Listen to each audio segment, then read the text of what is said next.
Bonsoir à tous, bienvenue sur le plateau Equinox Soir, votre décryptage quotidien de l'actualité de lundi à vendredi entre 19h et 21h. Nous sommes, madame, monsieur, mercredi 18 mars 2020, date d'entrée en vigueur des 13 mesures gouvernementales sur instruction du président de la République en vue d'adopter la riposte au coronavirus. Frontières terrestres, aériennes, maritimes du Cameroun fermées. Établissements publics et privés, de la maternelle au supérieur fermés, rassemblement de plus de 50 personnes interdits, débit de boissons, restaurants systématiquement fermés à partir de 18h, taxis, motos, bus invités à éviter les surcharges, pour ne citer que celle-là. 24 heures après la lecture de ces mesures, suivies de leur entrée en application, et bien que saluées par l'immense majorité des Camerounais, des interrogations commencent à fuser de toutes parts pour y voir qui des insuffisances, qui une quasi-impossibilité d'implémentation. Madame, monsieur, tout à l'heure à 20h, c'est la grande édition d'information, suivi quelque temps après par le débrief du journal. Madame, monsieur, tout de suite et maintenant, c'est le fait du jour.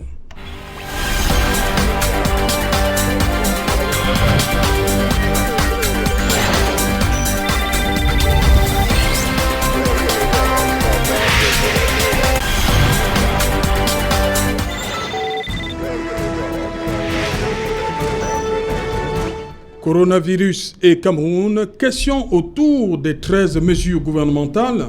Pour en parler, je suis en plateau ce soir avec Maître Apollin Pépiezep. Bonsoir Maître. Bonsoir Serge Alain. Voilà, merci d'avoir accepté notre invitation. Vous êtes avocat au barreau de Paris, également avocat au barreau du Cameroun. Oui.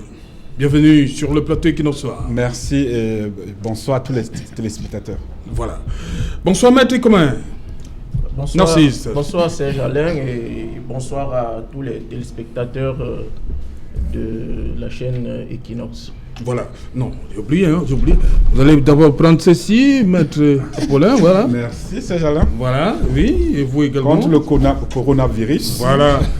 Maître Merci. Fabien Kenyé, bonsoir. C'est le geste qui sauve. C'est une mesure très sanitaire. Voilà, merci. Vous faites pareil à la maison, hein, madame. Pour regarder Equinox Soir, vous mettez un peu de liquide. Hein. Oui. Des solutions hydroalcooliques pour bien regarder Equinox Soir. Merci. Ça peut sauver des vies. Voilà. Merci, Maître Commun, bonsoir. Bonsoir Serge Alain. Bienvenue sur le plateau. Merci. Voilà, vous êtes avocat au barreau du Cameroun également. Bien évidemment. Maître Fabien Kenyé, bonsoir. Bonsoir Serge Alain, bonsoir chers compagnonnistes, bonsoir chers téléspectateurs, bonsoir la République en danger, rassemblée autour d'un seul ennemi commun, le coronavirus. Voilà, ça c'est très bien dit. La République est en danger pour vous. Absolument. Voilà. Il faut prendre les mesures nécessaires pour préserver la vie. Voilà. Rien ne vaut la vie, Serge Alain. Voilà, ok. Fabien Kenyé, Maître Kenyé, je commence par vous. Vous dites que la nation est en danger. Et pour vous, ah oui, bonsoir, bonsoir, Joseph René Boutouzé. Voilà, on est tellement habitué à vous voir, vous avez vu la semaine dernière. Bonsoir, Joseph René Boutouzé. Bonsoir. Bienvenue sur le plateau, une fois de plus. Ok, c'est toujours très agréable pour moi d'être ici. Et je commence à percevoir que ce soir, pour une fois, il y aura sûrement un consensus. Parce que je suis content quand Maître Kenyé dit que la République est en danger. Je pense exactement la même chose. Et nous allons pouvoir apporter des idées supplémentaires aux 13 mesures prises par le gouvernement pour essayer d'amener davantage les Camerounais à prendre conscience que nous sommes véritablement sous une menace assez importante. Voilà, vous dites qu'on va apporter des éléments supplémentaires. Pour vous, il manque des choses à ces 13 mesures?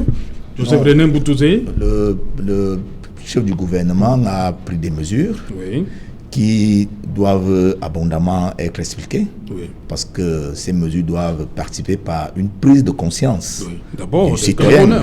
Parce que si on s'arrête seulement à ce que les mesures soient prises, ça ne peut pas être efficace. il faudrait que la mise en œuvre de ces mesures-là vérifie un certain niveau d'efficacité. Ok. Dites-moi, vous, moi j'étais déjà en studio, hein, vous qui êtes parti de chez vous à 18h, c'est fermé? Les bars sont fermés? C'est fermé, les bars là? Dites-moi. Oui, je voudrais... C'est jamais la question est Oui. très pertinente. Oui. Il suffit de regarder au bas de votre immeuble pour vous rendre à l'évidence que les bars sont ouverts. Ah, les bars sont Les ouverts. bars sont ouverts pour certains. Je n'ai pas fait le tour des quartiers. Mais sur le chemin qui me menait à ce studio, je me suis rendu à l'évidence que beaucoup de débits de boissons sont ouverts. Oui. Et la plupart des mesures qui ont été prescrites par le chef de l'État via le chef du gouvernement, le Premier ministre, chef du gouvernement, ne sont malheureusement pas respectées. On va en parler parce que ce matin aussi, on se rendait compte que... Il y avait des surcharges. Il y avait des surcharges et sur les motos et dans les taxis. Vous passiez au parcours Vita, vous aviez des rassemblements de 200-300 personnes en train de se livrer à des activités sportives. C'est problématique et ça questionne sur l'implémentation des mesures qui sont annoncées. Je l'ai dit à l'oreille de mon côté. Oui, vous terminez donc. Oui, je voudrais quand même... Enfin, je veux ajouter que de Bonamoussadi, où je suis parti, jusqu'à ici à quoi, j'ai effectivement remarqué que les bars étaient ouverts. Mais j'ai aussi remarqué quand même une chose inhabituelle, c'est qu'à l'heure où je partais de Bonamoussadi, il y avait un flux de voitures important au niveau de Sable. C'est-à-dire que c'était les embouteillages qui précédaient l'arrangement de ces travaux-là. Et je crois que c'est dû au fait que les gens se sont précipités à rentrer chez eux un peu plus tôt qu'aujourd'hui. Ça veut dire que les bureaux, les gens sont partis des bureaux plus tôt. Et je pense que chacun veut véritablement être chez lui à une heure raisonnable. Et je pense que même si ces bars sont restés ouverts, ce qui n'est pas normal, peut-être que ces bars chercheront des clients aujourd'hui. Même comme j'ai lu quelque part aujourd'hui qu'au Cameroun, tous les bars peuvent être fermés, mais on entend des bruits à l'intérieur. C'est comme souvent le jour de l'élection. Voilà. On voit, il y a la petite porte de derrière. Voilà, c'est des situations à condamner. Maître Apollin. Alors, ce qu'on peut constater, c'est qu'au crédit de ces nouvelles mesures qui ont été prises par le Premier ministre, chef du gouvernement. Non, le président de la République. Le président de la République. Sur instruction du président de la République. Sur instruction du président de la République, qui ont été donc lu hier au journal officiel, au journal de 20h par le Premier ministre. On peut dire que c'est le premier jour, peut-être c'est encore des balbutiements. Oui. Les habitudes, on la peau dure, c'est ça? Les habitudes, on la peau dure, et surtout au Cameroun. Mais d'ailleurs, ce qu'il faut commencer par dire, c'est que à la lecture de ces 13 mesures, on constate qu'il y a beaucoup de préconisations et peu d'injonctions. Oui. Or, l'urgence de la situation commande à ce que tous puissent être contraints, que tout le peuple camerounais puisse être aujourd'hui contraint de devoir respecter ces mesures, quitte à ce que ça restreigne les libertés individuelles. Oui. Puisque dans d'autres pays, je prends l'exemple de la France où je vis, alors tout le monde est confiné. Le confinement. Alors, tout le monde est confiné. Est-ce qu'il faut donc, et ça c'est le problème du Cameroun, est-ce qu'il faut toujours attendre que le danger arrive aux portes de tout un chacun pour qu'on puisse prendre des mesures curatives alors qu'il faut anticiper sur certaines mesures? C'est la raison pour laquelle je pense que ces mesures, le chef de l'État n'est pas allé assez loin, puisqu'à l'heure actuelle, je pense que à sa place, j'aurais décrété simplement un état d'urgence. Oui. Vu ce qui se vit dans le monde aujourd'hui, parce que peut-être nous n'en prenons pas encore conscience, mais le monde est en train de vivre l'une des plus grandes crises sanitaires de son histoire. Ok. Voilà. Maître Fabien Kenyé, sur ces mesures insuffisantes.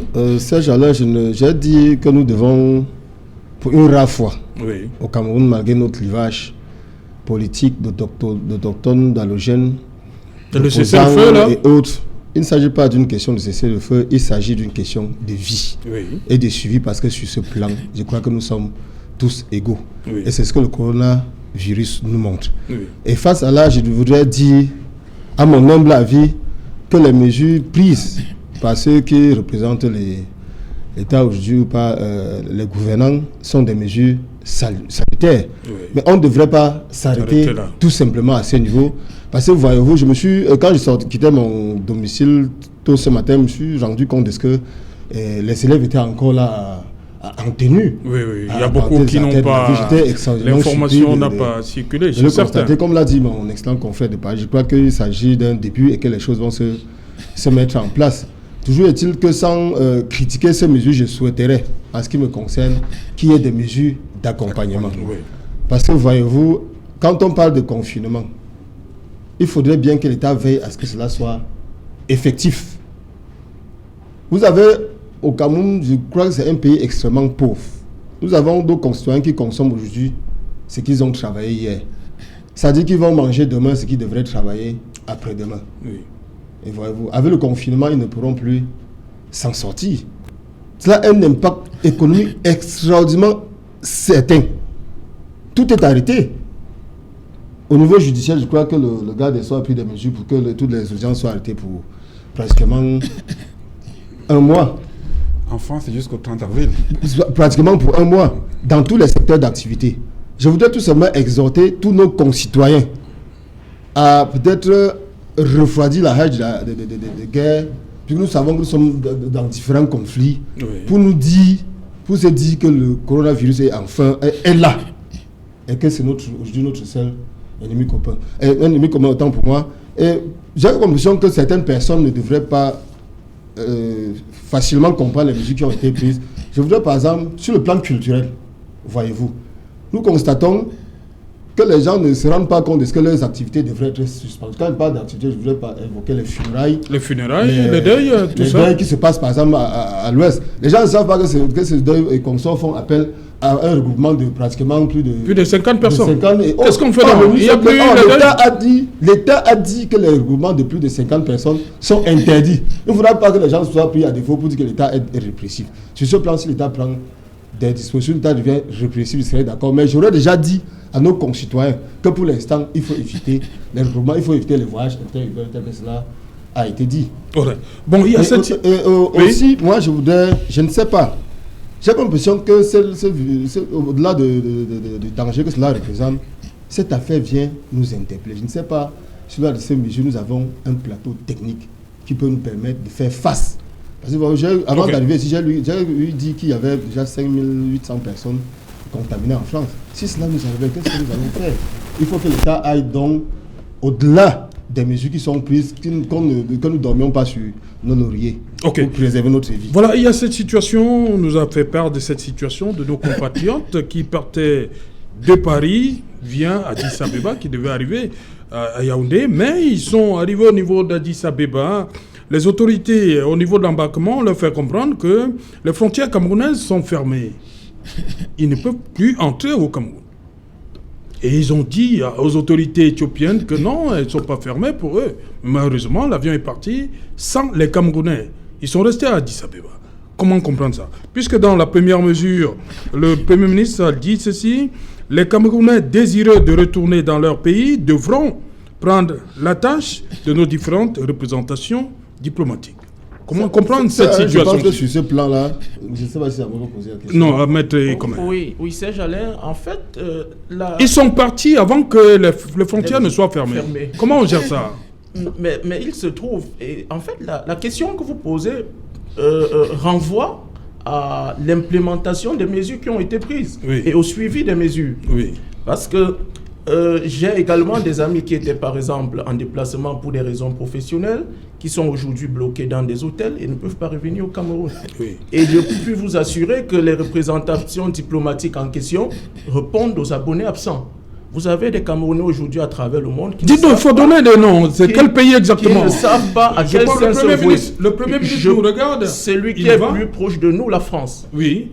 Il y a des Camerounais aujourd'hui qui sont parqués dans des hôtels à Marseille, à Paris. Certains sont à Bruxelles et ils ne peuvent pas rentrer. Il y a une mesure qui a été prise. Je pense que, au-delà des annonces qui sont faites, il appartient aux autorités diplomatiques d'essayer de recenser les compatriotes qui se retrouvent dans cette situation assez critique et de prendre des dispositions, peut-être un vol humanitaire. Parce qu'il sera extrêmement compliqué, parce qu'il faut se dire que les frontières européennes également sont fermées, pour les 27 je crois, et il sera extrêmement difficile d'emprunter des vols commerciaux pour se rendre au Cameroun. Donc je peux comprendre que les compagnies la compagnie éthiopienne ait débarqué, s'ils avaient embarqué nos compatriotes, ou leur a fait interdiction de monter à bord, parce que la mesure qui a été prise au Cameroun n'appelle pas des tempéraments. Oui. Simplement, les compatriotes ont été invités à se rapprocher des représentations diplomatiques qui, elles, répondent aux abonnés absents. Je vous le dis parce que, alors que je venais ici, aux environs de 16 heures, j'ai reçu des coups de fil des amis qui me disent « Mais qu'est-ce qu'on fait ?» à Bruxelles, à Paris, qui sont allés pour des stages, pour des rencontres professionnelles, mais qui ne peuvent pas revenir. Okay. Donc, c'est problématique. Voilà, si tu me permets, je voudrais compléter en disant que sur ce plan, à l'instar des États-Unis et peut-être de la France, ils n'ont fait aucune restriction en ce qui concerne leurs ressortissants. Oui. Donc, le Cameroun est tenu peut-être de revoir cette situation parce qu'ils ne peuvent pas devenir de Paris à l'extérieur.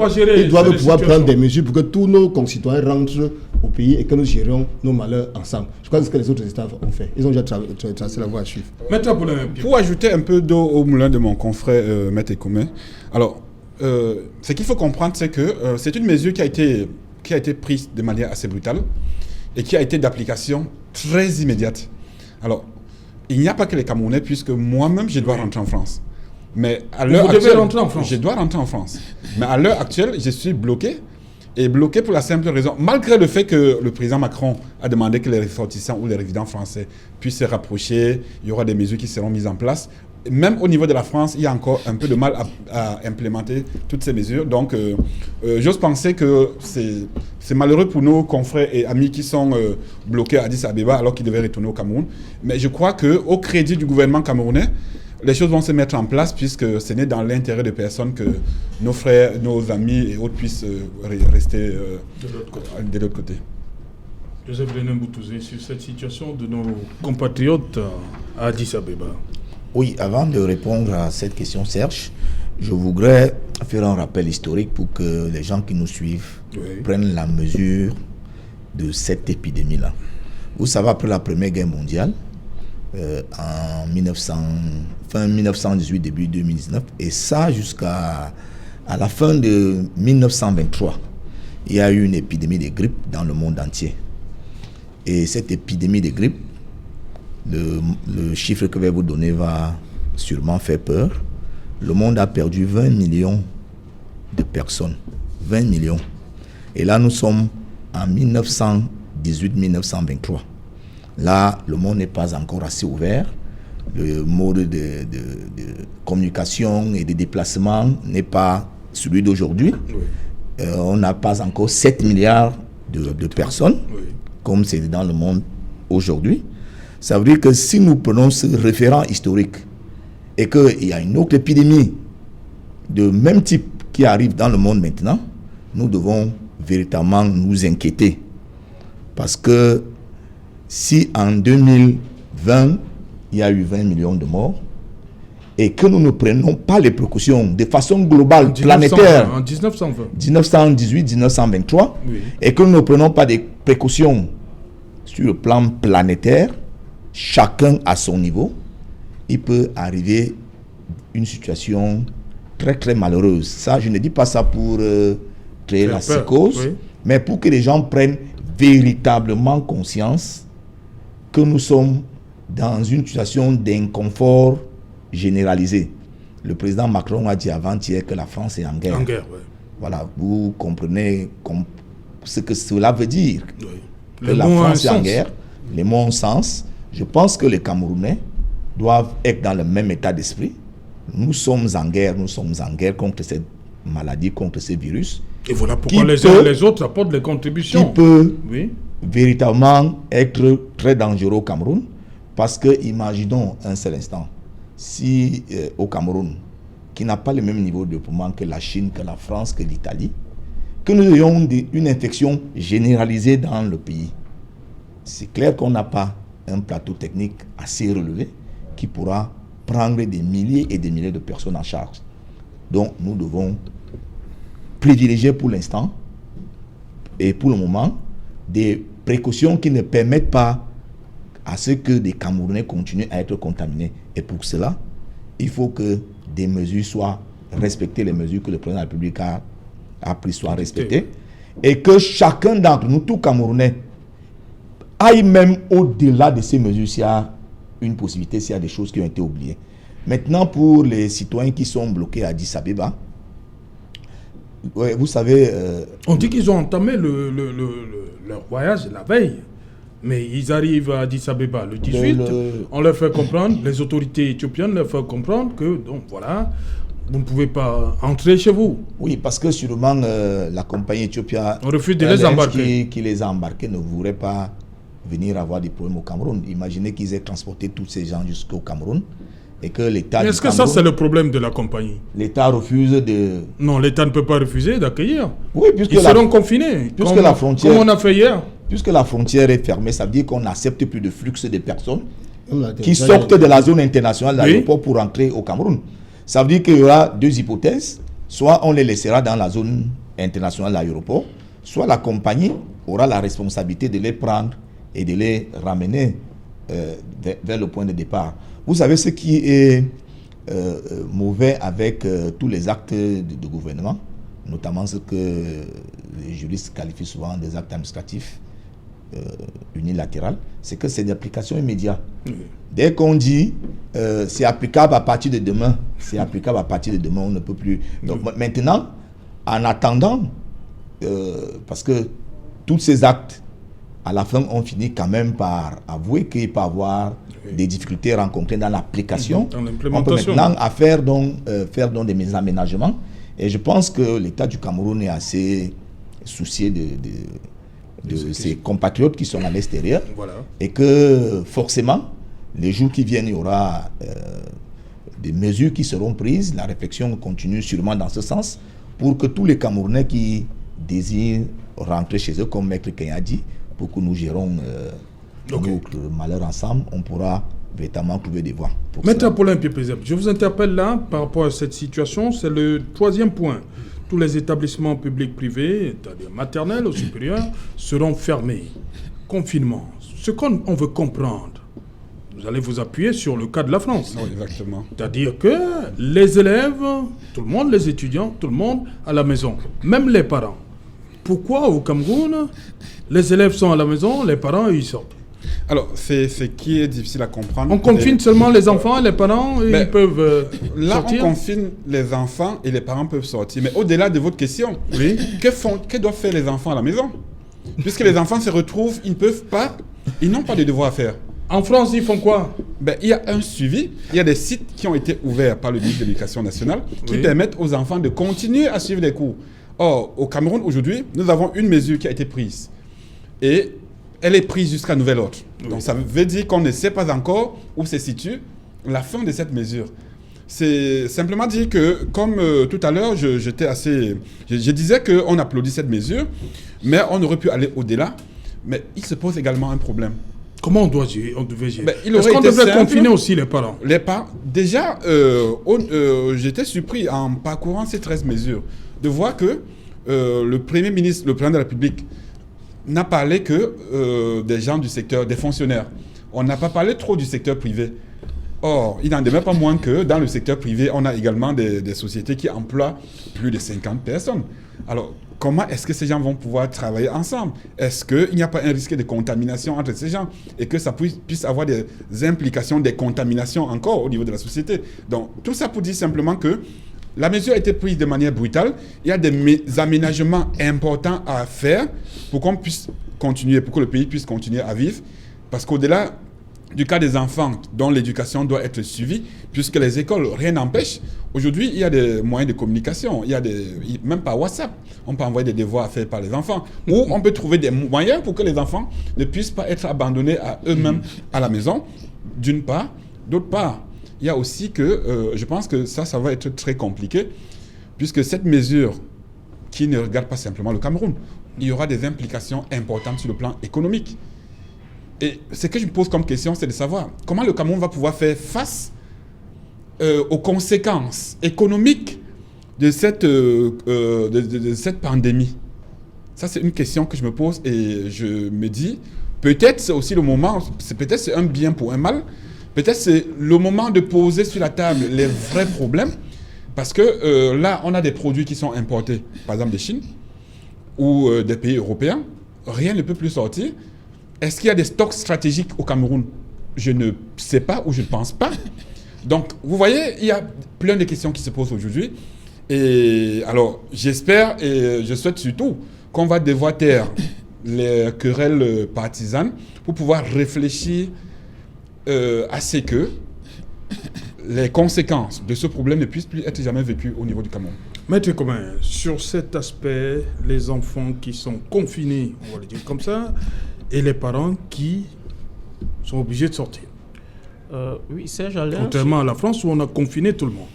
Comment comprendre cette... Il faut dire déjà qu'en France, des mesures ont été prises également de façon graduelle. Oui. Elles n'ont pas été prises d'un seul coup. Ouais. Devant la montée de la pandémie, les autorités gouvernementales ont estimé qu'à un certain moment, il fallait procéder à un confinement total. Encore qu'il n'est pas total parce que pour circuler en France aujourd'hui, il y a une espèce d'attestation qui vous est délivrée si vous avez un motif soit professionnel ou familial ou d'une personne qui dépend de vous et dont vous devez vous occuper, vous pouvez circuler. Alors pour revenir à la question qui est posée, et je rejoins Apollin sur le cas parce qu'elle pose un vrai problème relatif à notre éducation. Parce qu'ailleurs, vous avez ce qu'on appelle le e-learning. On peut préparer une plateforme sur laquelle les enfants vont suivre des cours. Malheureusement, le taux d'imprégnation d'Internet chez nous est relativement faible. Et fort malheureusement, ces enfants vont se trouver dans une situation d'oisiveté. Maintenant, il appartiendra à chacun des parents, puisqu'on ne peut pas occulter que nous sommes un pays très pauvre, de prendre des mesures pour, du moins, essayer d'entretenir intellectuellement les enfants durant cette période de crise. Mais on s'acheminait déjà vers les congés du second trimestre. Hein? Oui, mais je pense qu'il reste une quinzaine de jours. Je pense qu'il devrait intervenir début avril. Le 28, c'était prévu le 28 mars. Le 28 mars. Et donc, je pense que jusque-là, des parents peuvent prendre le relais, jusqu'à l'évidence. La fracture numérique qui est la nôtre ne nous permet pas de supporter, à l'exemple de ce que Paulin vient de dire, le e-learning tel que ça se fait en France et dans d'autres pays occidentaux aujourd'hui. Mais par ailleurs, ce que je voudrais ajouter, c'est qu'on n'entend pas trop les organisations régionales et sous-régionales. Parce qu'il s'agit d'une pandémie qui pose de vrais problèmes au-delà des problèmes intellectuels scolaires, des problèmes économiques. Qu'est-ce que fait la CEMAC ? Qu'est-ce que fait l'Union européenne ? C'est bouche cousue, on n'entend personne. Le Cameroun, à lui seul, de par ses modestes moyens, pourra-t-il supporter cette crise le temps qu'elle durera ? Je doute fort. Voilà, Maître Kenyé, sur cet aspect, comment nous gérons nos enfants dans cette période ? C'est vraiment difficile pour les parents. Mais je dois dire, sur ce plan, une première responsabilité incombe aux parents. En ce qui concerne le confinement des enfants. Oui. Parce que voyez-vous, ce n'est pas le gouvernement qui viendra dans chaque domicile dit aux parents que vous devez empêcher aux enfants de sortir de la maison. Nous, la première responsabilité qui nous incombe, c'est de leur expliquer le danger qu'ils auront à sortir de la maison. Sur le plan scolaire, la responsabilité nous incombe davantage parce que l'État ne peut pas envoyer, ça c'est évident, chaque formateur ou chaque enseignant dans un domicile. Si vous permettez, je voudrais un peu extrapoler Serge Alain par rapport à ce que mon confrère a dit, pour dire qu'en France, nous en sommes déjà aujourd'hui à l'état d'urgence sanitaire. Ouais. Et aux États-Unis, au niveau de l'état d'urgence alimentaire. Nous sommes encore dans les balbutiements. Et je me suis interrogé depuis un certain temps là pour savoir, et c'est l'occasion d'attirer davantage l'attention du gouvernement sur la question de savoir si le président de l'Assemblée nationale, à l'instant où nous parlons, est déjà confiné. Et si toutes les personnes qui ont effectué le vol avec lui, le vol qui lui a permis d'être encore voté ou élu à l'Assemblée nationale comme président de l'Assemblée nationale, parce que sur ces questions-là, on ne devrait pas tergiverser. Face au coronavirus, il n'y a pas de président de la République, il n'y a pas de président de l'Assemblée nationale, il n'y a pas Kenny Fabien, il n'y a personne d'autre. C'est la mort, ou la vie.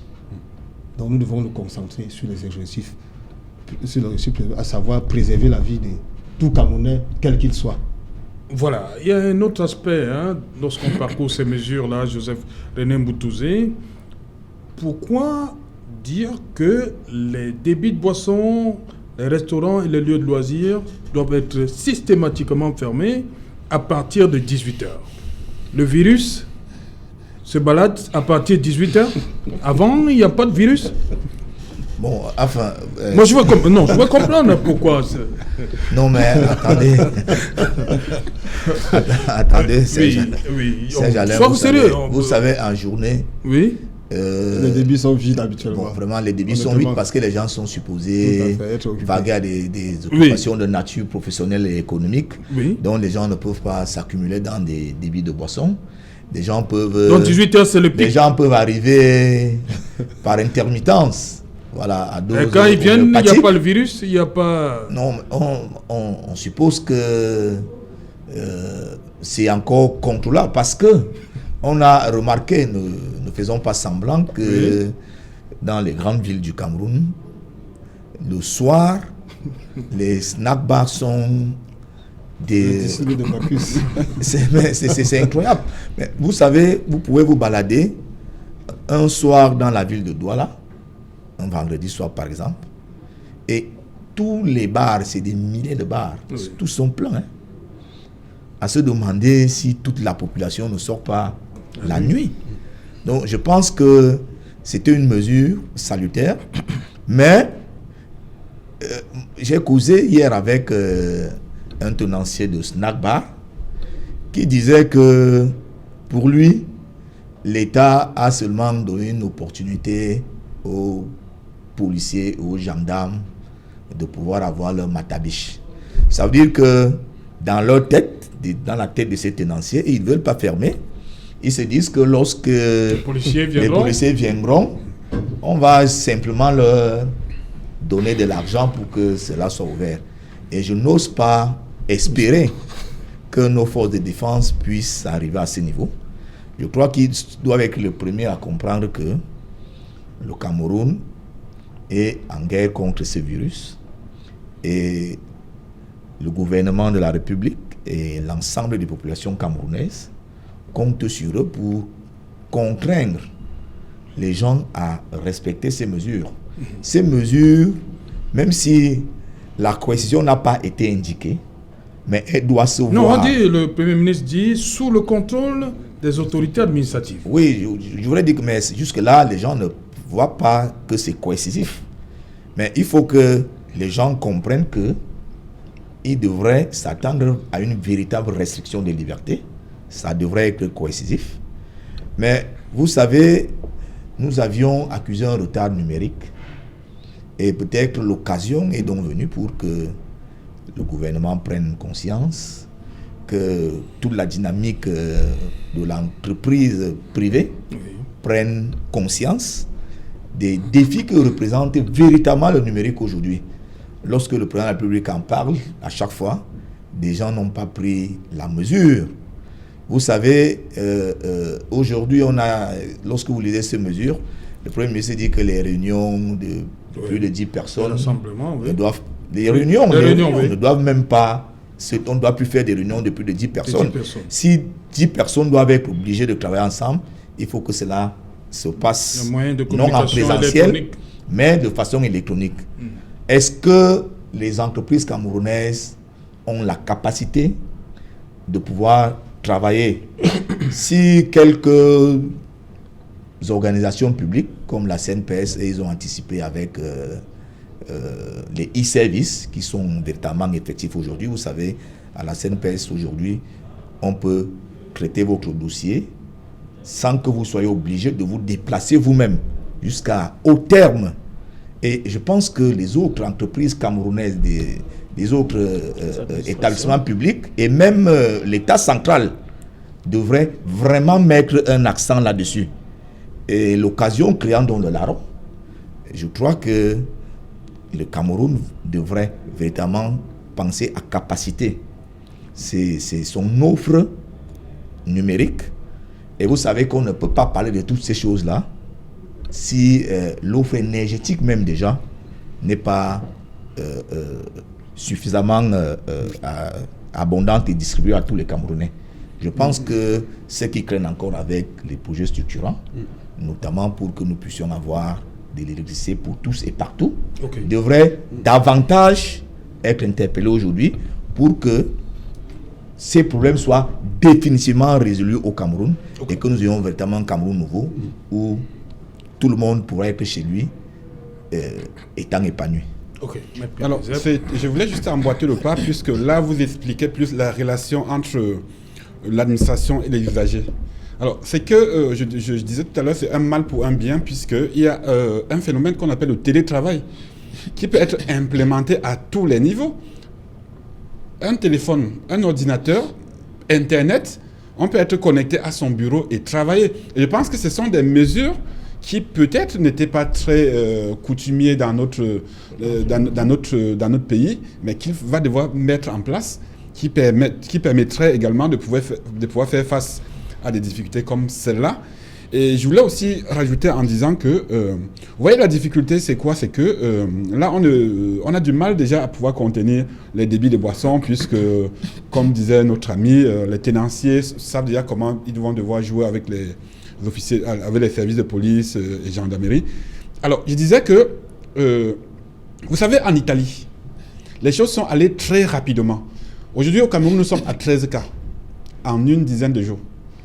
En Italie, du jour au lendemain, on s'est trouvé à des centaines de cas et très rapidement à des milliers de cas.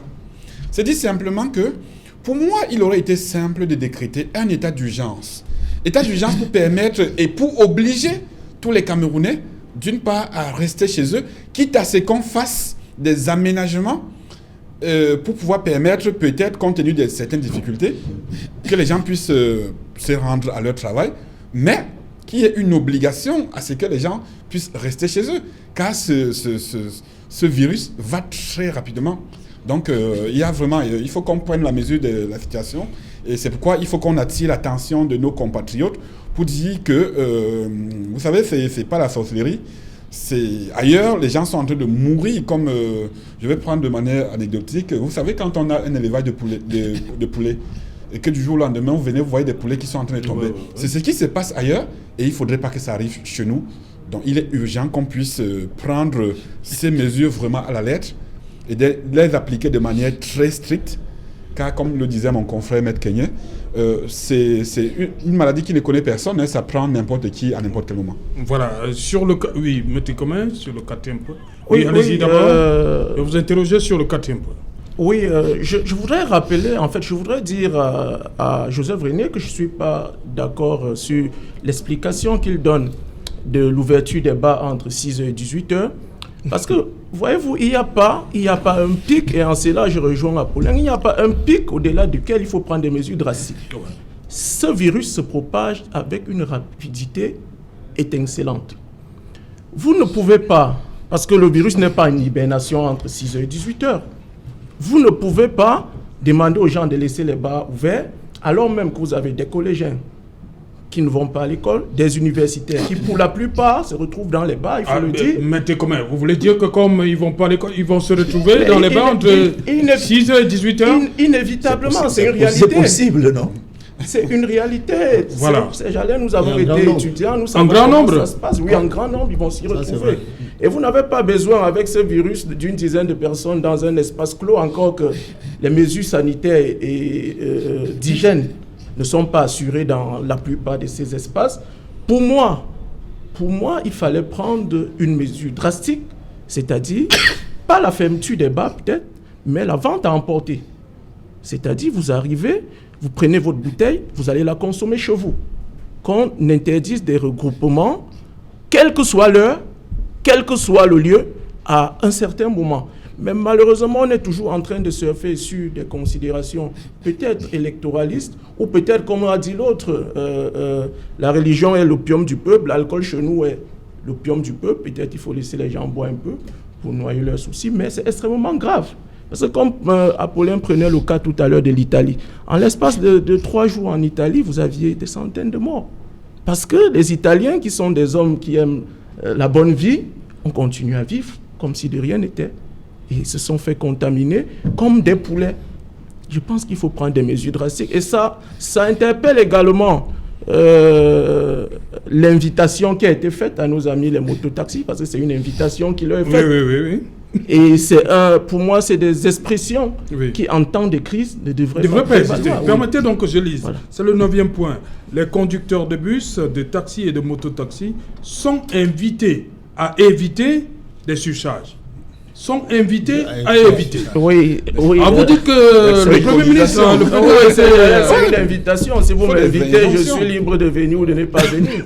Mais si vous me faites injonction, je suis tenu de respecter l'injonction. Oui. Donc pour moi, j'ai l'impression que les autorités administratives, dont il faut déjà saluer la prise des mesures, ne se sont pas encore imprégnés de la capacité de nuisance de ces virus.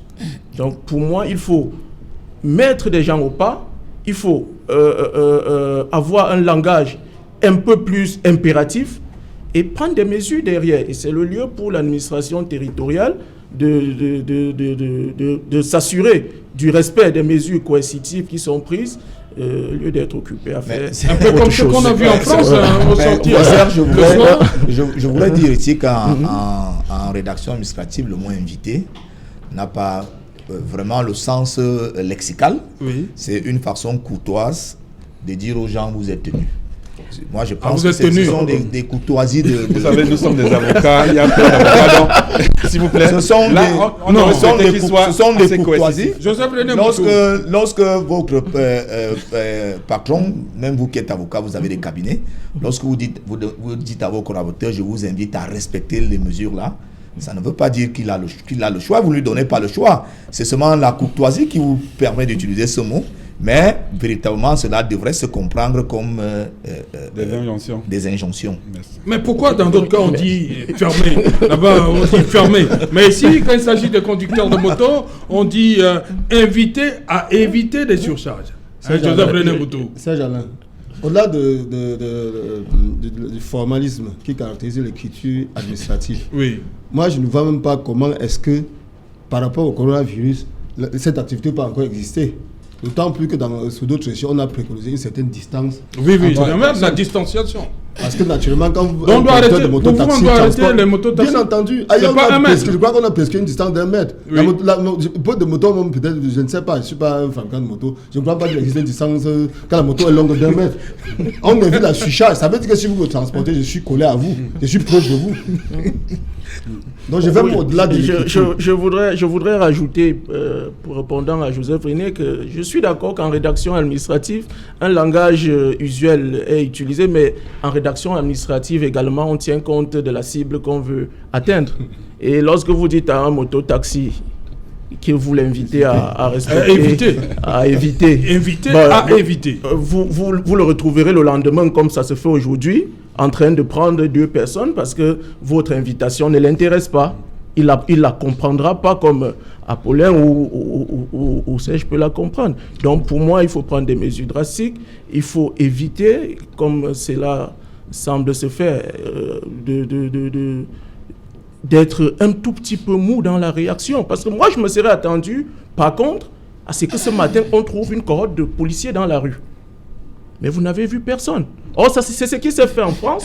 Quand j'ai suivi Christopher Castaner, qui est le ministre de l'Intérieur, à la suite de son discours, vous aviez les soldats dans la rue, vous aviez la police. Sont sortis. La police, la gendarmerie et les militaires, ils sont tous sortis. Mais chez nous, vous n'aviez même personne, parce que même nos jeunes frères qui, au quotidien, règlent la circulation, vous n'en aviez même pas ce matin. C'est comme si le discours du Premier ministre n'était pas le leur. Enfin, je veux dire qu'aujourd'hui, la police était là. Il faut, pour régler la circulation. Oui, mais pas pour... Il y en a même qui ont demandé, il y a assisté à une scène où on a demandé à une dame qui était en surcharge de descente. Farouche Bessengue, ce matin. Bon, c'est un cas isolé. Voilà, non, j'ai quand même vu, j'ai assisté. Si vous permettez, je vais emboîter le pas en disant que même au-delà de cette mesure de dire que les mototaximens ne devaient pas se surcharger, vous voyez, on a fermé les frontières aériennes et autres. Maritimes. Mais on devrait également, pour l'instant, demander aux sociétés de transport interurbain d'arrêter leurs activités. Puisque lorsque les gens sont confinés, 70 dans un autocar, c'est le meilleur milieu pour que ce virus puisse être distribué. Donc, voilà des mesures concrètes auxquelles il faut que cette loi puisse préconiser. Donc, les agents de voyage devraient pour l'instant arrêter leur service. C'est dommage pour l'économie, mais je pense que la santé n'a pas de prix. Okay. Oui, et moi, je voudrais ajouter que le mode opératoire pour essayer de lutter contre la propagation du virus, c'est que dès qu'il y a une personne qui est infectée, on cherche à retrouver toutes les personnes qui ont été en contact avec elle. Vous voyez donc, ça veut dire qu'ils sont conscients que la propagation se passe par ce que les marketing appellent le phénomène boule de neige. Et si c'est le phénomène boule de neige, nous devons véritablement aller vers le confinement. Parce que si, ici sur le plateau, une seule personne est infectée, on devrait venir nous prendre nous tous et nos familles. Vous voyez? Ça veut dire que plus les gens sont infectés, mieux encore, il faut multiplier le nombre de potentiels par un chiffre assez important. C'est pour cela que en France et même en Italie, ils ont estimé à 27 personnes potentiellement infectées lorsque une seule personne est infectée. Ça veut dire qu'aujourd'hui, si on parle de 13 personnes infectées, on devrait avoir dans l'esprit qu'actuellement au Cameroun, nous sommes dans un potentiel de 13 fois 27. Voilà. Donc, ça veut dire que c'est assez important. On ne devrait plus véritablement laisser que des gens se retrouvent ensemble parce que si ça nous arrive, on risquera d'être dépassé. Aujourd'hui, dans une réunion de staff, j'ai fait savoir que on a le souci de donner la meilleure qualité de service à nos clients, de ne pas interrompre le service public et tout ça. Ça, c'est bien. C'est très bien même. Mais seulement, dans notre service-là, si une personne est infectée, on sera obligé de venir prendre tout le monde dans le service. Voilà. Et le service qu'on n'avait pas voulu restreindre sera donc totalement fermé. Parce que si l'idée c'est que si une personne est infectée, on doit venir prendre tous les gens avec lesquels elle était en contact. Ça veut donc dire que si dans mon service je suis infecté, on devrait venir prendre tout mon service. Donc, et la conséquence c'est que le service ferme donc totalement. Voilà la conséquence, voilà vers là où on peut aller. Oui. Donc, autant mieux trouver tous les moyens possibles qui n'obligent pas les services sanitaires à pouvoir fermer les services, pas parce que les gens auront respecté les mesures qui ont été données de façon scrupuleuse, mais parce que les gens se seraient infectés et que par la force des choses, que les services finissent par être fermés pour cause de maladie. Ça sera vraiment regrettable que les services soient contraints à être fermés pour cause de maladie. Okay. Nous devons peut-être commencer à penser même à fermer les services aujourd'hui pour que la maladie ne s'installe pas de façon large dans la population camerounaise. Et c'est peut-être pour ça parce que la période d'incubation du virus est de 14 jours. Si on dit tout le monde, chacun reste chez lui pendant 14 jours, on porte la réflexion après 14 jours en fonction des indicateurs de maladies et de contagion qu'on a relevés au terme des 14 jours. Et là, l'État peut avoir des indicateurs qui peuvent aisément lui donner de pouvoir avoir une vision qui participe des connaissances qui seront espérancées. Ok. Maître Fabien Kenyé, vous avez parlé tantôt de ces rassemblements, vous avez pris le cas des funérailles, mais nous on va aller plus loin, on va voir plus de 50 personnes, rassemblement de plus de 50 personnes interdit.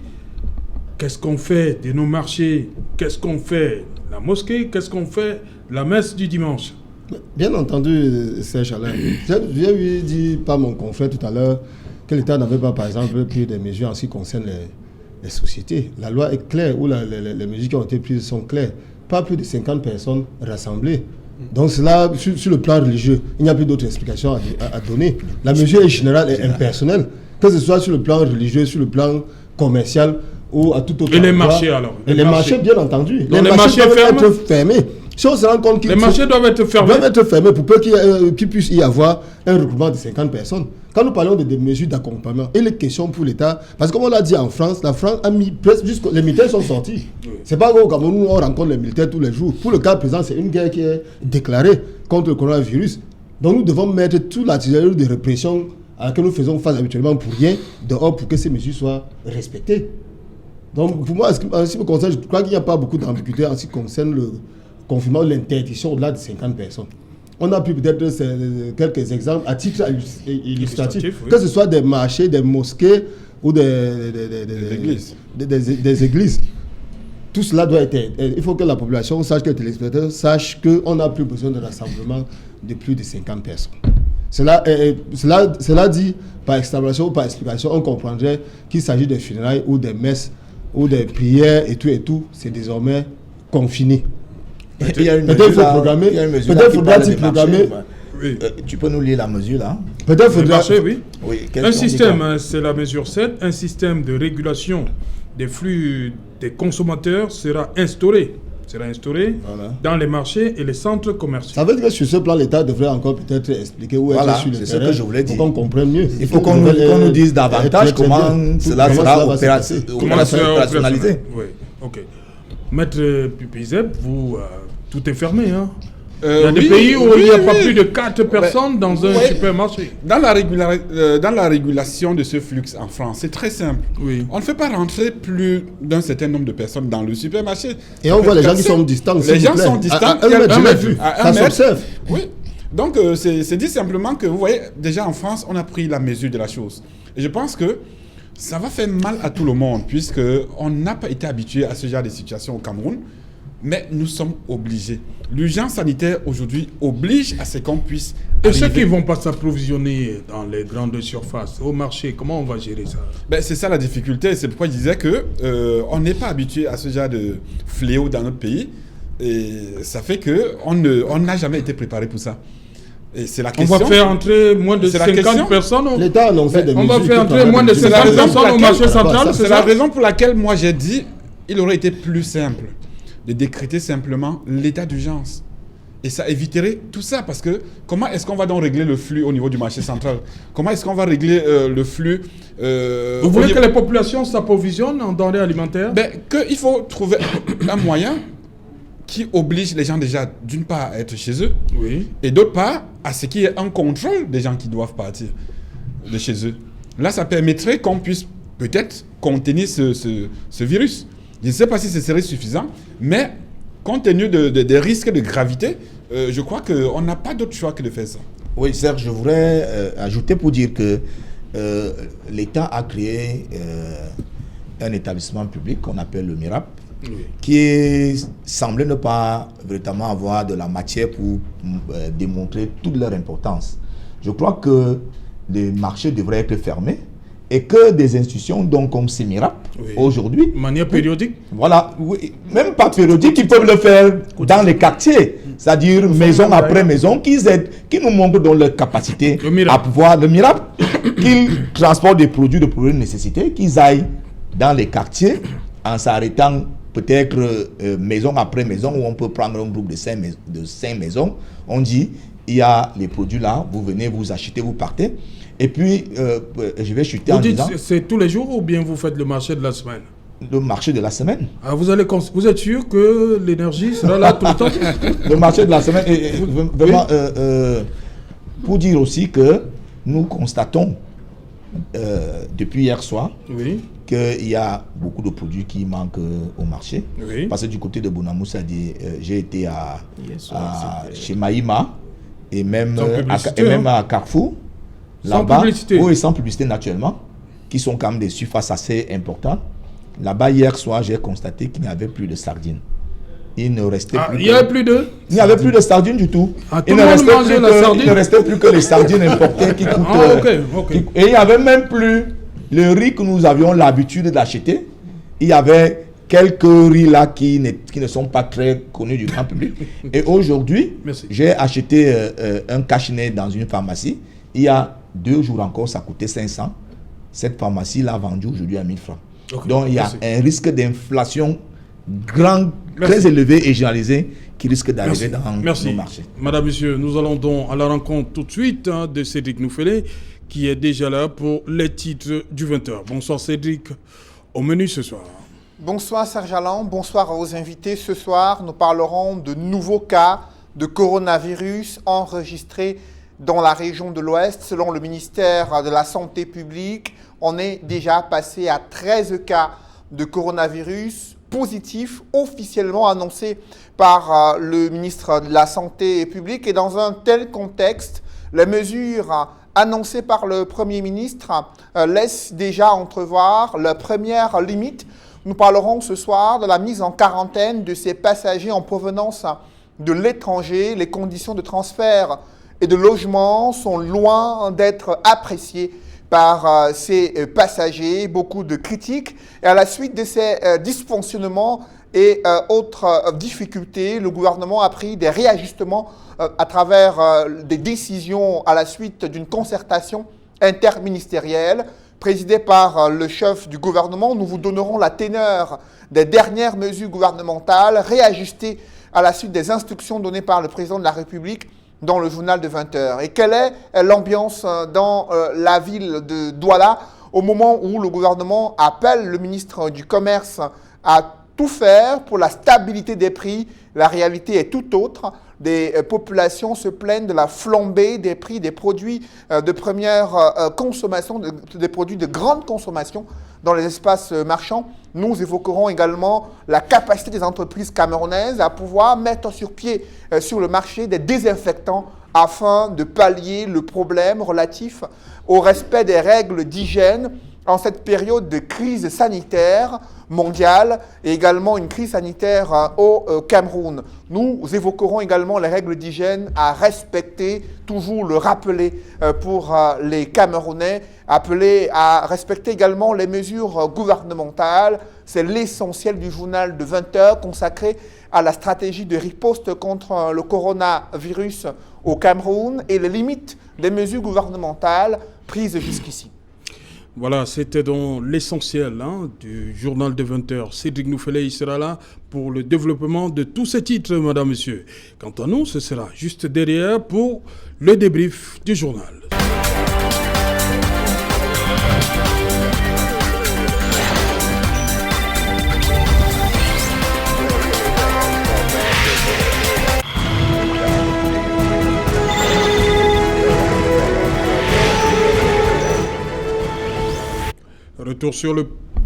Retour sur le plateau Equinox Soir, deuxième partie consacrée comme ça, madame, monsieur, au débrief du journal, toujours en compagnie de maître Apollin Piezep, Joseph René Mboutouzé, maître Fabien Kenyé et maître Narcisse Ekomé. Maître Narcisse Ekomé, ça s'adresse à tout le monde. On a appris que maintenant, ce n'est plus jusqu'à nouvel ordre, c'est 15 jours. Votre réaction? Oui, ces mesures s'étalent sur 15 jours. Oui, Serge Alain. Première réaction. Je pense qu'il faut saluer déjà les mesures prises par le Premier ministre et la mesure ou le test qu'on pourrait qualifier d'application qui a été pris aujourd'hui, qui est confiné, puisque c'est le terme à la mode, sur une période de 15 jours. Je pense que c'est également à peu près le temps d'incubation du virus. Sans doute, au terme de cette période, on pourra à peu près connaître l'étendue du nombre de personnes infectées et l'État pourra prendre des mesures pour procéder pour leur donner des soins nécessaires et endiguer en même temps cette pandémie qui, tous les jours, gagne du terrain. Maître Apollin, 15 jours, c'est suffisant pour vous? Oui, je pense que là, c'est assez raisonnable. C'est la période déjà pour qu'on puisse expérimenter toutes ces mesures qui ont été prises, permettez-moi le terme, dans l'urgence. Oui. Qui d'ailleurs ont commencé hier. Parce que là, quand on voit des gens qui sont venus de Paris et qui sont dans des difficultés d'hébergement, ça pose des questions. Parce que vous savez, parmi ces gens, il y a des gens qui sont venus pour quelques jours. Il y en a ceux qui sont des chefs d'entreprise. Et là, la difficulté, c'est de savoir, est-ce qu'ils ont été informés à leur départ de Paris du fait qu'une fois au Cameroun, ils seront confinés ou même pendant le vol. Vous voyez, c'est difficile et ils auront du mal. Cette cacophonie au niveau de la mise en place, de l'implémentation de ces mesures qui pose légèrement problème. Donc ça permet, j'espère que pendant les 15 jours, certaines choses vont être réajustées. Parce qu'on sent également une certaine cacophonie au niveau de la communication gouvernementale. Oui, on y arrive. Merci. On est d'abord sur la période. Donc vous voyez, c'est vraiment une période de tâtonnement et on espère que ces 15 premiers jours vont permettre de réajuster certains points. Voilà. Maître Fabien Kenyé, 15 jours pour venir à bout. Après 15 jours, il n'y aura plus d'inquiétude à se faire sur le coronavirus. On ne peut pas dire dans 15 jours on aura jugulé la guerre contre pourquoi avoir fixé cette borne? Je crois que, comme mes présidents Confé l'ont dit, je crois que ça a arrimé sur la période d'incubation du virus qui est connue tout ce qui est de 14 jours. Et je dois dire que cela, à mon sens, est un tout petit peu plus rassurant pour les populations parce qu'on était dans l'incertitude totale. On ne savait pas. On dit jusqu'à nouvel ordre. On disait jusqu'à nouvel ordre. J'ai suivi des gens qui ont fait des projections dans 1 mois, 2 mois, 3 mois, voyez-vous. Donc je me dis que le confinement du confinement dans les 15 jours, c'est déjà une certaine mesure. Et je crois que dans cet intervalle, l'État devra naturellement prendre des mesures qui s'imposent pour que ces délais-là soient respectés, pour juger de l'opportunité. Il semble que ce n'est qu'une projection, que ce n'est pas arrêté, puisque personne ne maîtrise le virus jusqu'à présent. Non, justement, 15 jours, le Premier ministre, à travers la plume de Séraphin Fouda, le secrétaire général des services du Premier ministre, il dit 15 jours. Les mesures contenues dans la déclaration du Premier ministre du 17 mars vont s'appliquer sur une durée de 15 jours, renouvelable en cas de nécessité. C'est renouvelable. Oui, c'est renouvelable. Oui. 15 jours, c'est utile pour ceux qui sont déjà dans une période d'incubation actuellement. Oui. Mais il faudrait donc éviter qu'il y ait des contagions au-delà d'aujourd'hui. Parce que ceux qui peuvent être en contact avec le virus dans 3 jours, leur période d'incubation aura dépassé les 15 jours actuels, et ainsi de suite. Donc c'est pour ça qu'il faut continuer à marteler pour que les gens qui sont dans les ménages et qui nous écoutent maintenant sachent que on combattra le virus si de façon individuelle chacun prend les mesures qui s'imposent pour que cette maladie n'envahit pas le Cameroun. Aujourd'hui, ça fait 15 jours et après, ça fait 3 mois. Donc, vraiment, si c'est 15 jours, voyez-vous, ça sera quelque chose de vraiment bien pour nous tous parce que il y a des gens qui ont annulé des mariages, il y a des gens qui ont annulé des assemblées générales. Beaucoup de choses ont été annulées. Donc, vraiment, si cette inquiétude, cette peur, nous faisons confiance au gouvernement qui donne le délai de 15 jours et qui a quand même laissé la porte ouverte à beaucoup de choses parce que le Premier ministre a demandé aux citoyens de vaguer librement à leurs occupations. Nous faisons confiance. Peut-être que le niveau d'inquiétude n'est pas celui auquel les Camerounais se sont attendus lorsque ces mesures ont été prises hier. Parce que beaucoup de gens se sont dit si enfin le gouvernement choisit maintenant de prendre des mesures, c'est peut-être parce que la situation commence à être drastique. Mais vu l'assouplissement de ces mesures dans leur application, on peut espérer que le gouvernement a pris la mesure du problème et que ce n'est pas aussi grave que nous l'espérions. Ça va peut-être un peu baisser la tension, ça va peut-être un peu baisser le niveau de psychose qui voulait dire envahir la population. Ça va peut-être un peu baisser l'élan des commerçants qui voulaient déjà profiter de cette maladie pour pouvoir s'enrichir de façon très poétique. Ok. Bon, il y a cette situation, hein, j'ai 3 avocats sur le plateau. Vous allez nous dire comment vous vous sentez là. Hier, à la suite du communiqué du Premier ministre, le ministre d'État, le ministre garde des Sceaux, Laurent Esso, il a demandé, à travers un message porté, au chef des cours de renvoyer les audiences pour 1 mois. Aujourd'hui, il y a le communiqué, cet autre communiqué du Premier ministre, signé de Magloire Séraphin Fouda, qui dit que les audiences dans les juridictions sont maintenues dans le respect du nombre de 50 personnes maximum autorisées pour chaque regroupement. Dites-nous, comment vous vous sentez, vous, dans cette... je ne veux pas dire ping-pong. Comment vous faites? Maître Commun.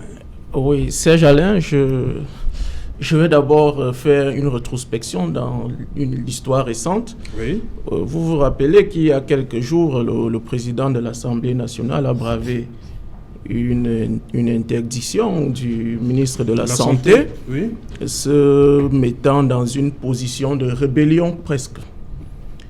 Et on a essayé de nous expliquer qu'il avait été contrôlé, que des tests avaient été faits, alors même que nous savons tous que les tests ne peuvent être concluants qu'au bout de la période de 14 jours, qui est la période d'incubation du virus. C'est pour rappeler... demandait qu'il soit mis en quarantaine. Oui, en fait, les passagers des deux vols Bruxelles Airlines et Air France qui ont atterri sur le territoire camerounais samedi devaient tous être mis en quarantaine. Mais malheureusement, cette autorité-là s'est retrouvée à l'Assemblée nationale dans un bain de foule et au péril et au risque de la vie de toutes les personnes. Non, c'est pas lui qui demandait aux gens de venir lui serrer la main. Il était de son devoir de se mettre en quarantaine comme tous les autres et de sa responsabilité. Oui. Voyez-vous, je vais rappeler ici le propos du ministre de l'Intérieur français que nos amis du gouvernement aiment bien citer, Christophe Castaner, qui disait que nous devons tous être responsables et personne ne doit s'émanciper des règles qui sont édictées. Parce que lorsque vous vous émancipez des règles qui sont édictées, vous devenez l'allié du virus et par conséquent l'ennemi du genre humain. Je pense qu'aujourd'hui, nos gouvernants n'ont pas encore mesuré la portée de ce que nous sommes en train de vivre. Parce qu'il suffit de regarder dans les pays environnants pour se rendre compte que la situation est assez compliquée. Parce que le virus se multiplie à un rythme très important.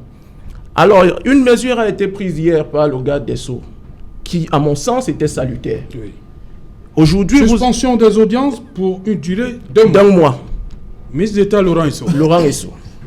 Aujourd'hui, vous avez un contre-communiqué qui vient des services du Premier ministère, signé du secrétaire général, qui vous indique que les audiences peuvent se poursuivre et accessoirement avec des mesures qui sont pratiquement inapplicables.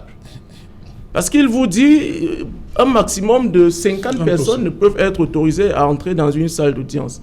Vous avez devant nos tribunaux des rôles d'audience. Pour que le public nous comprenne, un rôle d'audience, c'est un peu la liste des affaires qui seront appelées. Oui, au Babilla. Oui, vous en avez parfois 200. Alors qu'est-ce que vous faites? Vous discriminez parmi les justiciables ceux qui auront accès à la salle et ceux qui n'auront pas accès. Vous avez des audiences correctionnelles et criminelles où vous avez une centaine de personnes, parfois 60, 70 détenus. Si à ces détenus, vous ajoutez leurs avocats, vous vous retrouvez dans une salle qui compte, et les familles qui comptent en moyenne, qui devraient compter en moyenne 200 personnes. Pour le ministre, on va tirer à la courte paille et choisir parmi ces 200 personnes les 50 qui seront autorisés à entrer dans la salle d'audience. Encore que c'est plus grave, Serge Alain, parce qu'un regroupement de 50 personnes à l'heure actuelle, pour moi, est problématique. Pour moi, est problématique. On ne devrait pas tolérer des regroupements de plus de 10 personnes. Alors, la mesure qui est prescrite par le Premier ministre, à mon sens, et qui vient battre en brèche celle du garde des Sceaux, qui pour moi était salutaire, démontre un tout petit peu la cacophonie qui règne habituellement au sein du gouvernement camerounais.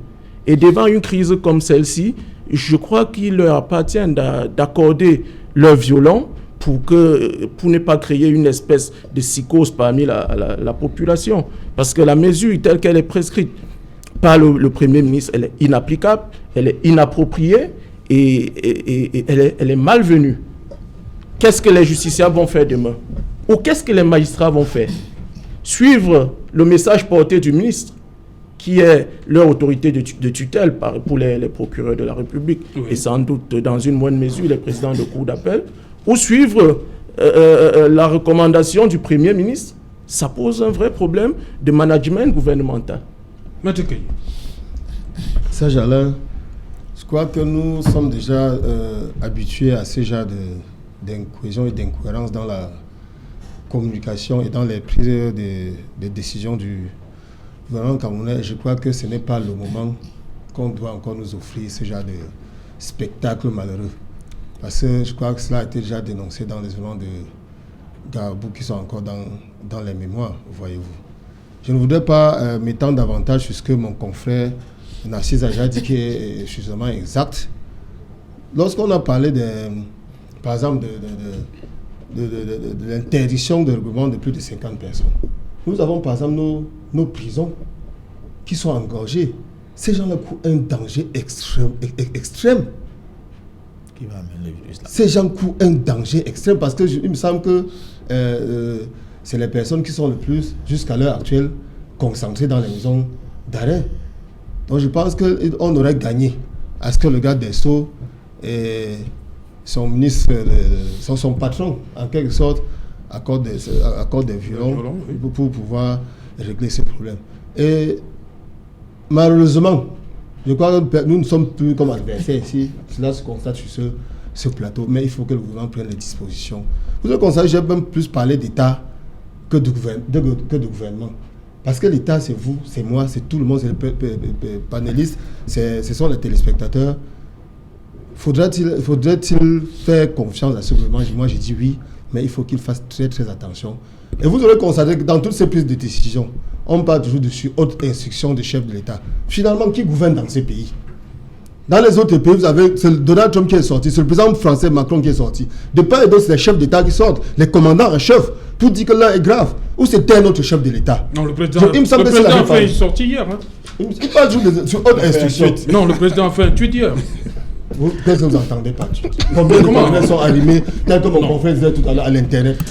Ma mère qui est au village Bafout, c'est le tweet a été relayé. Serge Alain, voyez-vous, vous savez que, excusez-moi sans publicité, votre chaîne Equinox, soit l'émission Equinox, soit elle la plus suivie aujourd'hui. On n'a pas besoin de tweets pour savoir. Quand le président s'exprime, quand le Premier ministre s'est exprimé, tout le monde a vu. Tweeter, ça veut dire quoi? Donald Trump, c'est le patron des tweets, mais il est sorti pour dire que le pays est en danger.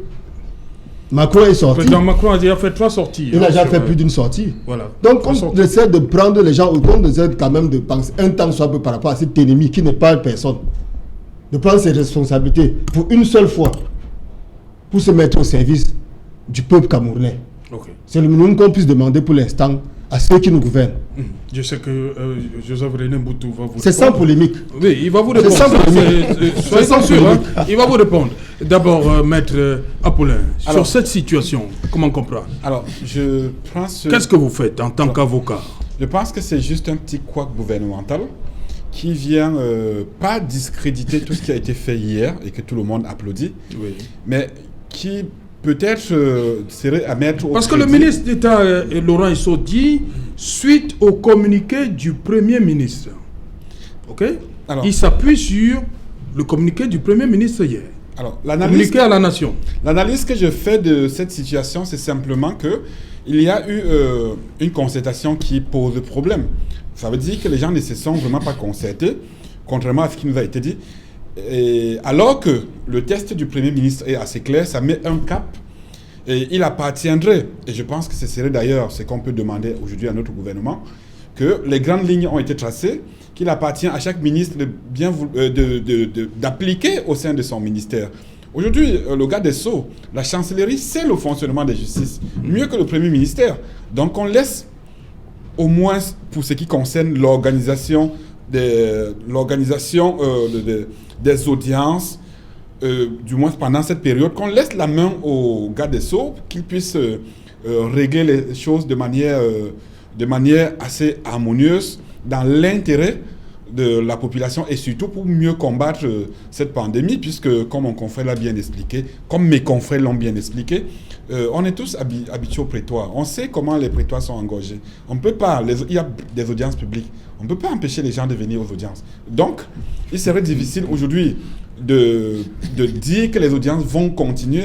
Laissons les juridictions, laissons les chefs des juridictions organiser au moins cette partie de la vie publique, avec toujours pour intérêt lutter contre cette pandémie. Donc je pense que c'est une erreur de communication de la part des services du Premier ministre. Les audiences sont maintenues. Joseph René Mboutouzé, est-ce qu'il y a péril en la demeure, véritablement.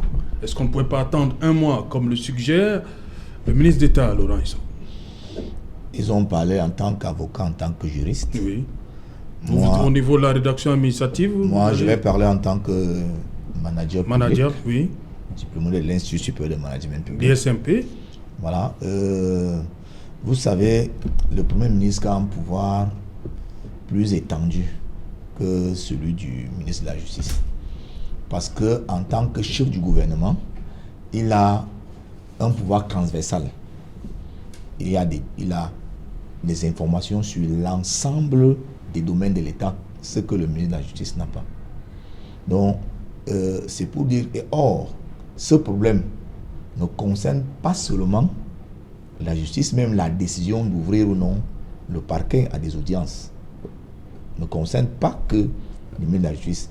Parce que pour qu'une décision comme ça soit prise et appliquée, il faut recouper dans l'ensemble des administrations sectorielles qui participent à ce que la justice soit mise en œuvre au Cameroun. Parce que un détenu, naturellement, il y a le ministère de la Justice, il y a le ministère de l'administration territoriale, il y a la police, il y a la gendarmerie. Chacun à son niveau participe.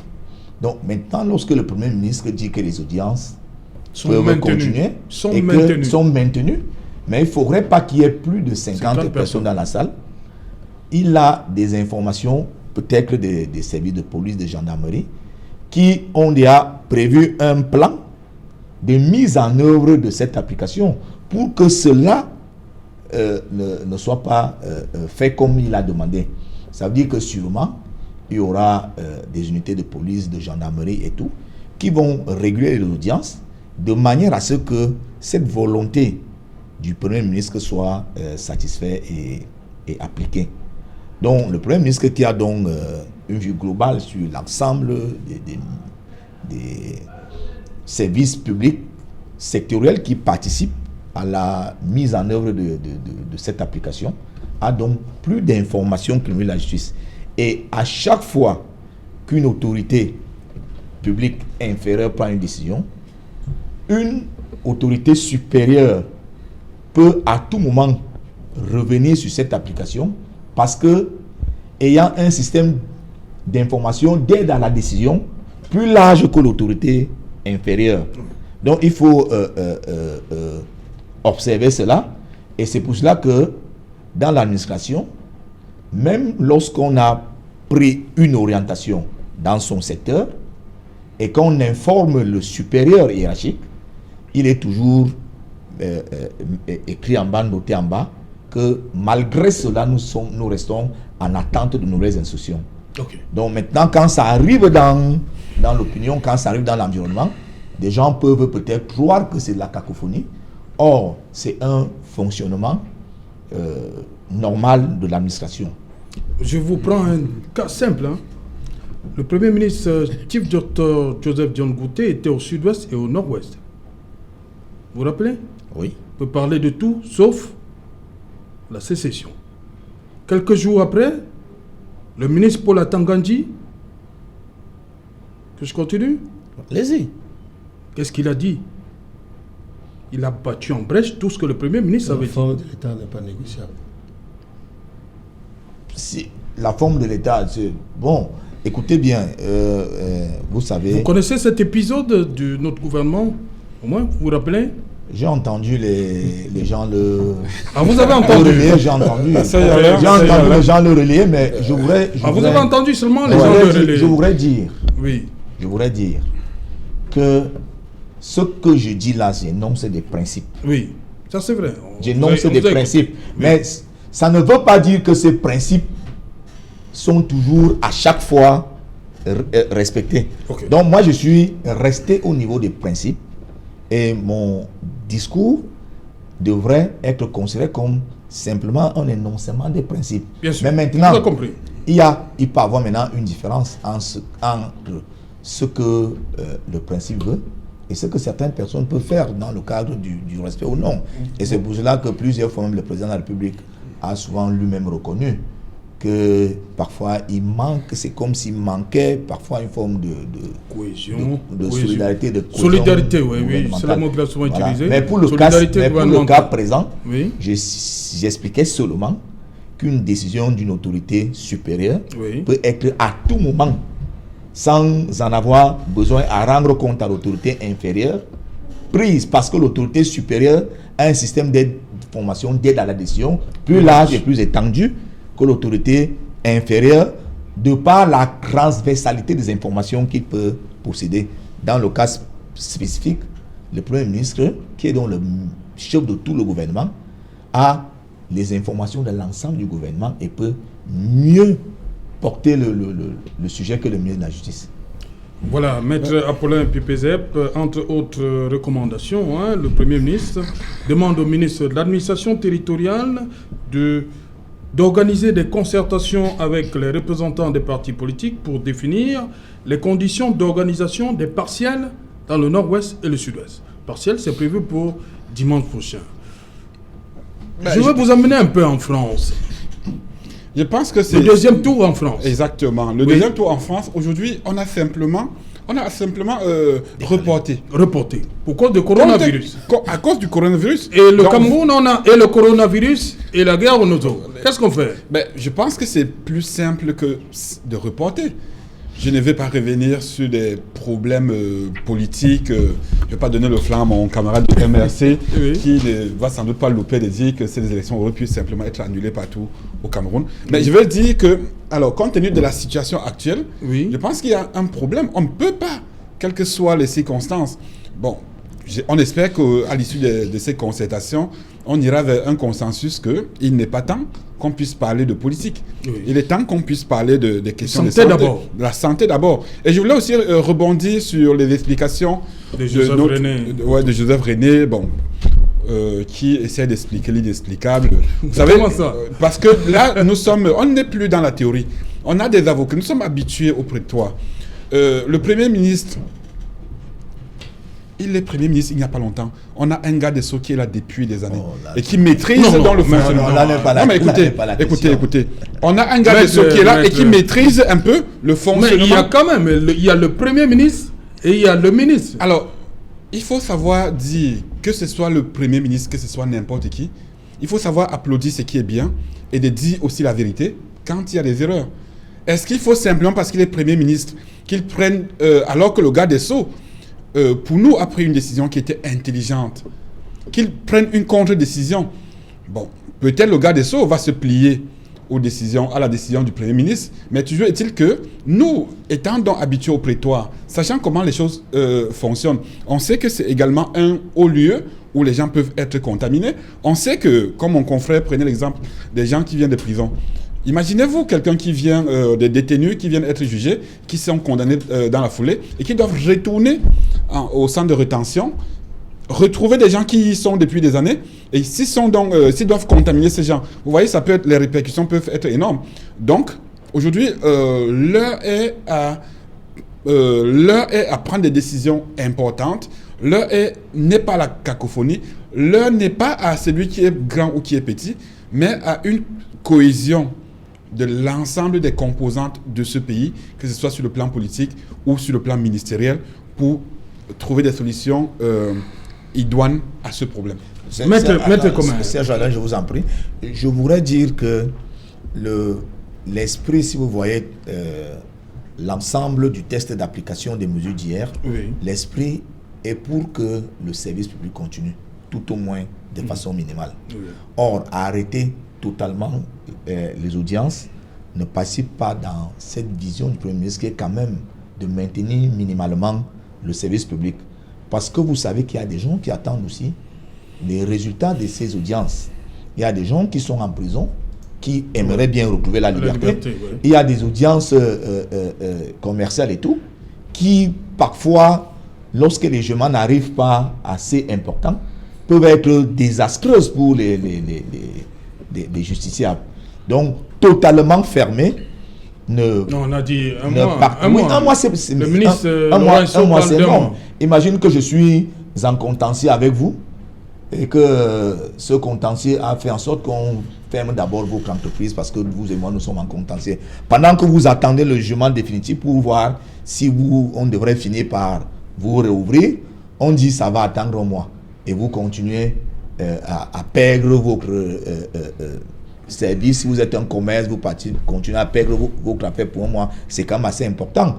C'est pour ça que je lui ai dit, le Premier ministre qui a donc une vue plus étendue, peut-être que le ministre de la Justice, lui, il s'arrête au niveau où il ne peut pas peut-être maîtriser le flux des gens qui vont venir dans les parquets et tout, pour que ça ne soit pas des rassemblements qui peuvent être porteurs de virus. Okay. Et maintenant, le Premier ministre, quant à lui, a dû travailler avec d'autres entités publiques, notamment la gendarmerie et la police, qui lui ont rassuré, par exemple, que nous, on pourra réguler le flux dans les salles d'audience de manière à ce que, tout en continuant à rendre justice, que les mesures de précaution... vous voyez seulement le flux. Les autres, ils voient une espèce de contamination. Il peut avoir... c'est-à-dire que lorsqu'ils vont retourner en prison, mettre la vie de ceux qui sont restés en danger également. C'est ça, c'est comme ça qu'ils voient la chose. Oui, le confrère, l'avocat Ekome, a dit qu'il y a beaucoup d'affaires qui sont mises en appel en une journée. Mais je voudrais dire que on ne peut pas dire qu'on va manager sans planifier. Okay. Si la planification d'avant voulait peut-être qu'on appelle 50 affaires, oui, on peut peut-être planifier pour 10 ou 5 affaires. Voilà, permettez donc. Parmi les plus essentielles. Voilà, permettez d'abord à Maître Kenyé sur ce dossier. Avant. Naturellement, sur ce dossier, nous sommes des praticiens, c'est nous qui pratiquons qui vivons la justice au quotidien. Nous savons, comme mon confrère l'a dit, comment nous avons des rôles de pratiquement 500, parfois même de 500 affaires, vous vous imaginez. Donc si on ne s'en tient qu'au parti, vous avez quasiment 500 personnes qui devraient comparaître à une audience, alors que les mêmes mesures gouvernementales ont interdit qu'il y ait un regroupement de plus de 50 personnes. Et ça, c'est pour répondre à cette question. Nous n'avons pas besoin de publier, là, nous savons de quoi nous parlons.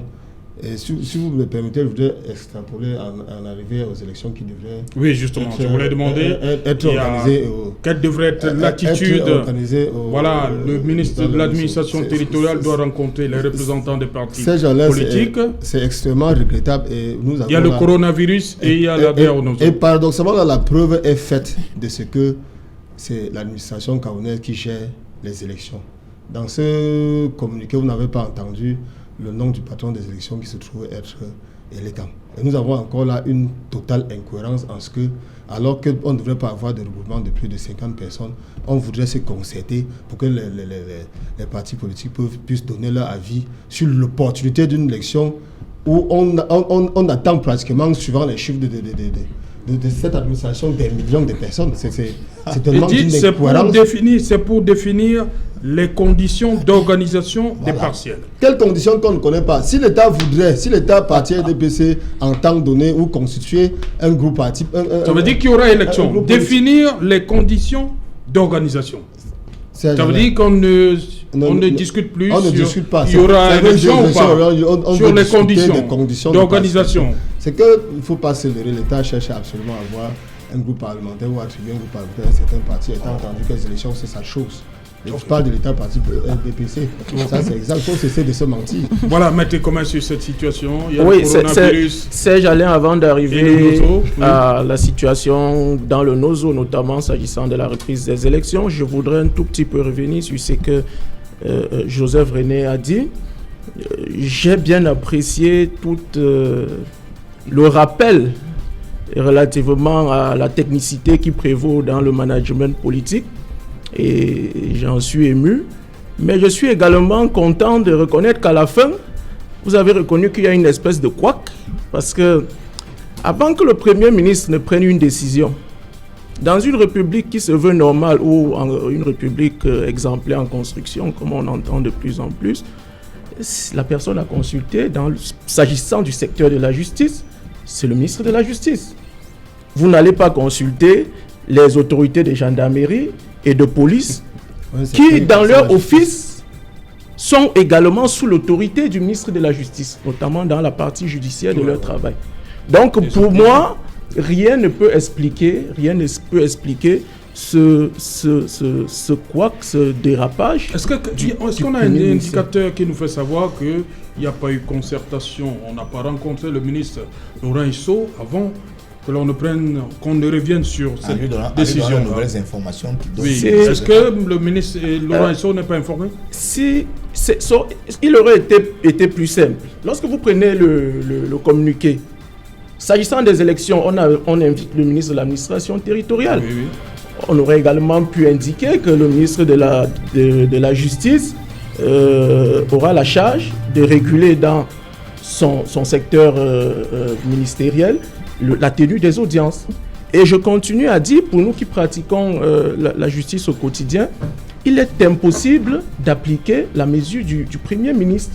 Parce que comment faites-vous pour réguler 200-300 personnes qui attendent d'être jugées?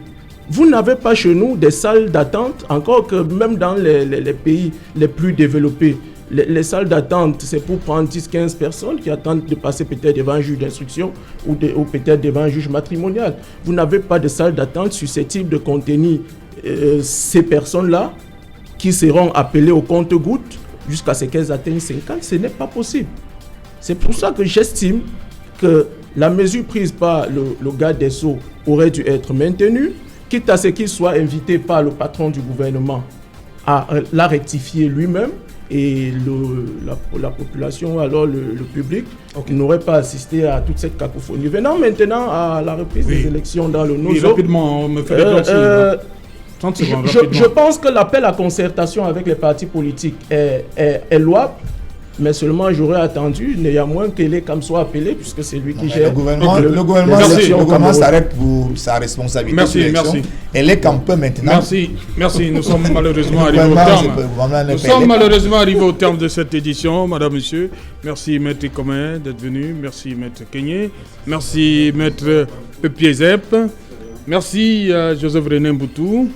Madame, monsieur, bonsoir. Bazou.